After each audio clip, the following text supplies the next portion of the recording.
പ്രിയ സുഹൃത്തുക്കളെ, ഇന്ന് നമ്മൾ പഞ്ചതന്ത്രത്തിലെ മൂന്നാമത്തെ കഥയിലേക്ക് കടക്കുകയാണ്. എപ്പിസോഡ് 3, മണ്ടനായ ഗോമായു. ഗോമായു ഈ കഥയിലെ ഒരു കുറുക്കനാണ് കേട്ടോ. വിശന്നു പൊരിഞ്ഞ് നടന്ന ഒരു കുറുക്കൻ യുദ്ധം നടന്ന ഒരു വനത്തിലെത്തി. അവിടെ കിടന്നിരുന്ന പെരുമ്പറയിൽ വള്ളിത്തുമ്പുകൾ ചെന്നടിച്ചുണ്ടാകുന്ന ശബ്ദം കേട്ട് ഭയപ്പെട്ടു പോയി. അപ്പോഴാണ് അവൻ പെരുമ്പറ കണ്ടത്. സാവധാനം ചെന്ന് സൂക്ഷിച്ചു നോക്കിയപ്പോൾ വള്ളിത്തലപ്പുകൾ മുട്ടുമ്പോഴാണ് ഈ ശബ്ദമെന്ന് മനസ്സിലാക്കി. ഭയം കുറഞ്ഞ് അവൻ ആലോചിച്ചു, ധാരാളം മാംസമുള്ള ഒന്നിനെ തിന്നാൻ കിട്ടിയല്ലോ, നന്നായി. പെരുമ്പറയുടെ തോൽ കടിച്ചു മുറിച്ച് അകത്ത് കിടന്ന് പരിശോധിച്ചു നോക്കിയപ്പോൾ അരക്കഷണങ്ങൾ മാത്രം കണ്ട് അവൻ നിരാശനായി. ദമനകൻ പറഞ്ഞു, അതുകൊണ്ടാണ് ഞാൻ പറയുന്നത്, ശബ്ദം കേട്ട് പേടിക്കുന്നതിൽ അർത്ഥമില്ല. പിങ്കളകൻ പറഞ്ഞു, എൻ്റെ പരിവാരങ്ങൾ ഓടി രക്ഷപ്പെടാനാണ് നോക്കുന്നത്, ഞാൻ മാത്രം എങ്ങനെ ധൈര്യപ്പെട്ടിരിക്കും? അപ്പോൾ ദമനകൻ പറഞ്ഞു, പ്രഭോ, ഭൃത്യന്മാർ യജമാനെ പോലെയാണ് ഇരിക്കുക, അതുകൊണ്ട് അങ്ങ് ധൈര്യം സംഭരിച്ച് ഇവിടെ ഇരിക്കുക.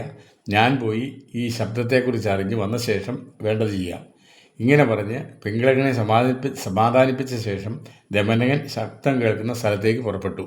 ദമനകൻ പോയപ്പോൾ പിങ്കളകൻ സങ്കടപ്പെട്ടു. ദമനകനെ വിശ്വസിച്ച് എല്ലാം തുറന്നു പറയേണ്ടിയിരുന്നില്ല. ബഹുമതി നഷ്ടപ്പെട്ട ഭൃത്യൻ എത്ര കുലീനനാണെങ്കിലും യജമാനൻ്റെ നാശത്തിനു വേണ്ടി പ്രയത്നിക്കും. മാത്രമല്ല, അടുത്തവൻ അകലുമ്പോഴും അകന്നവൻ അടുക്കുമ്പോഴും ശ്രദ്ധിക്കേണ്ടതായിരുന്നു.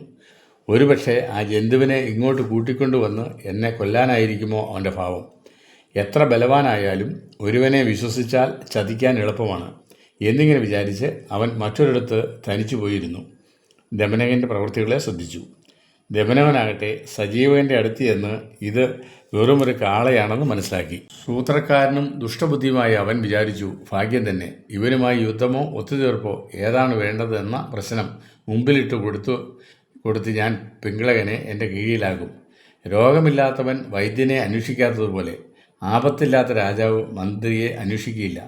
ഇങ്ങനെ വിചാരിച്ച് അവൻ പിങ്കളകൻ്റെ മുമ്പിൽ ചെന്ന് വന്ദിച്ചു നിന്നു. അപ്പോൾ പിങ്കളകൻ ചോദിച്ചു, നീ ആ ജന്തുവിനെ കണ്ടുവോ? ദമനകൻ പറഞ്ഞു, അങ്ങയുടെ പ്രസാദത്താൽ കണ്ടു. സത്യമാണോ? പിങ്കളകൻ ചോദിച്ചു. ദമനകൻ പറഞ്ഞു, അയ്യോ, രാജാവിനോട് നുണ പറയുന്നവൻ നശിച്ചു പോകും. രാജാവ് ഈശ്വരനെ പോലെയാണെന്ന് ആണ് മനു പറഞ്ഞിട്ടുള്ളത്.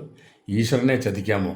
പിങ്കളകൻ പറഞ്ഞു, ഓക്കെ, മഹാന്മാർ താണവരോട് കോപിക്കാറില്ലല്ലോ. ദമനകൻ ചിരിച്ചുകൊണ്ട് പറഞ്ഞു, ഞാൻ ആ ജന്തുവിനെ ഇങ്ങോട്ട് കൂട്ടിക്കൊണ്ടുവരാം. പിങ്കളകൻ ഭയപ്പെട്ടു പറഞ്ഞു, എങ്ങനെ? അപ്പോൾ ദമനകൻ, അതായത് കുറുക്കൻ, പറയുകയാണ്, ആയുധം കൊണ്ടും സൈന്യത്തെ കൊണ്ടും നേടാൻ സാധിക്കാത്ത കാര്യം ബുദ്ധി കൊണ്ട് നേടാം. ഇത് കേട്ട് പിങ്കളകൻ സന്തുഷ്ടനായി. അവൻ പറഞ്ഞു, ഇന്നു മുതൽ നീയാണ് എൻ്റെ മുഖ്യമന്ത്രി. ഉടൻ തന്നെ ദമനകൻ സജീവൻ്റെ അടുത്ത് എന്ന് പറഞ്ഞു, നീ എന്തിനാണ് ഇങ്ങനെ കിടന്ന് അലർന്നതെന്ന് എൻ്റെ പ്രഭുവായ പിങ്കളകൻ ചോദിക്കുന്നു. അപ്പോൾ സഞ്ജീവൻ എന്ന കാള ചോദിച്ചു, സുഹൃത്തെ, ആരാണ് ഈ പിങ്കളകൻ? അപ്പോൾ ദമനകൻ പറഞ്ഞു, ആ ആൽച്ചുവട്ടിൽ അനവധി മൃഗങ്ങളാൽ പരിസേവിതനായി ഇരുന്നിരുന്ന പിങ്കളകൻ എന്ന സിംഹമാണ് എൻ്റെ പ്രഭു. ഇത് കേട്ട് സജീവൻ പേടിച്ചു വിറച്ചു. ദമനകനോട് പറഞ്ഞു, സുഹൃത്തെ, താങ്കൾ നല്ല വാക്ചാതുര്യമുള്ളവനും നല്ലവനുമാണല്ലോ. പ്രഭുവിനോട് പറഞ്ഞ് എനിക്ക് സംരക്ഷണം വാങ്ങിത്തരണം. ദമനകൻ ഉൾച്ചിരിയോടെ പറഞ്ഞു, ഭൂമിക്കും കടലിനും അതിരുണ്ട്, എന്നാൽ രാജാവിൻ്റെ ഉള്ളിലെ വിചാരങ്ങൾക്കതിരില്ല. ഞാൻ സമയം പോലെ നിന്നെ പ്രഭുവിൻ്റെ അടുത്തേക്ക് കൊണ്ടുപോകാം. ഇതിനുശേഷം ദമനകൻ പിങ്കളകൻ്റെ അടുത്ത് എന്ന് പറഞ്ഞു, പ്രഭു, സാക്ഷാൽ പരമശിവൻ്റെ വാഹനമായ കാളയാണത്രേ അദ്ദേഹം. അദ്ദേഹത്തിന് യഥേഷ്ടം മേയാൻ ഭഗവാൻ ഈ കാട് വിട്ടുകൊടുത്തിരിക്കുകയാണ്. ഇത് കേട്ടപ്പോൾ പിങ്കളകൻ കൂടുതൽ ഭയപ്പെട്ടു. നീ അദ്ദേഹത്തോട് എന്തു പറഞ്ഞു? പിങ്കളകൻ ചോദിച്ചു. ദമനകൻ പറഞ്ഞു, എൻ്റെ യജമാനനായ പിങ്കളകൻ എന്ന സിംഹത്തിൻ്റെ സ്വന്തമാണ് ഈ കാട്. അങ്ങ് അദ്ദേഹത്തിൻ്റെ മാന്യ അതിഥിയാണ്. അതിനാൽ അവിടുന്ന് അദ്ദേഹത്തോടൊപ്പം സ്നേഹത്തിലും സൗഹൃദത്തിലും കഴിയണം എന്നതാണ് അദ്ദേഹത്തിൻ്റെ ആഗ്രഹവും അപേക്ഷയും. പിങ്കളകൻ പറഞ്ഞു, നിന്നെപ്പോലുള്ള നല്ല മന്ത്രിമാർ, നല്ല തൂണുകൾ ഗ്രഹത്തെ എന്ന പോലെ രാജ്യത്തെ താങ്ങി നിർത്തുന്നു. വേഗം പോയി അദ്ദേഹത്തെ കൂട്ടിക്കൊണ്ടുപോവാ. ദമനകൻ സന്തോഷത്തോടെ സജീവൻ്റെ അടുത്തേക്ക് പോയി. പോകും വഴി അവൻ ആലോചിച്ചു, ഇനി രാജാവ് ഞാൻ പറയുന്നത് പോലെ ചെയ്യും. പിന്നീട് അവൻ സജീവനെ സമീപിച്ച് പറഞ്ഞു, എൻ്റെ പ്രഭു താങ്കൾക്ക് അഭയം തന്നിരിക്കുന്നു. എന്നാൽ നമ്മൾ തമ്മിൽ ഒരു കരാർ വേണം. നിങ്ങൾ ഭരണകാര്യങ്ങളിൽ ഒന്നും ഇടപെടരുത്. നമുക്ക് രണ്ടുപേർക്കും കൂടി രാജ്യത്തെ ഐശ്വര്യം ആസ്വദിച്ച് കഴിയാം. എന്നാൽ രാജാവിൻ്റെ ബഹുമതി നേടിക്കഴിയുമ്പോൾ അഹങ്കാരം കൊണ്ട് ഉത്തമരെയും മാധ്യമരെയും അധമരെയും അവഗണിച്ചാൽ ദന്തിലനെ പോലെ സ്ഥാനഭ്രഷ്ടനായി തീരും എന്ന കഥ കേട്ടിട്ടില്ലേ?